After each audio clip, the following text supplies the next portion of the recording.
Hello and welcome to the first section in this course Parts of Speech.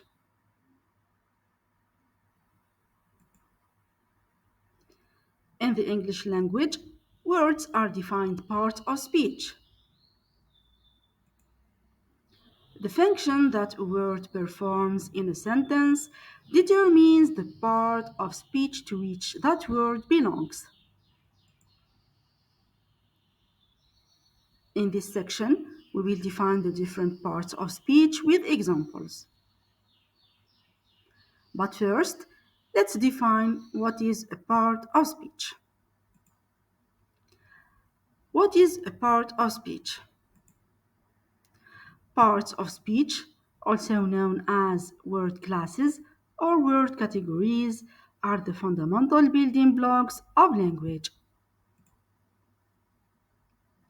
A part of speech describes the functions performed by words in a sentence.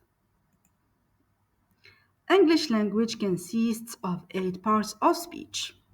These parts are noun, pronoun, verb, adjective, adverb, preposition, conjunction, and interjection.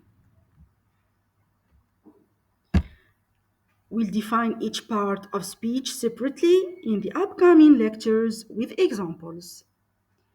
See you in the next lecture.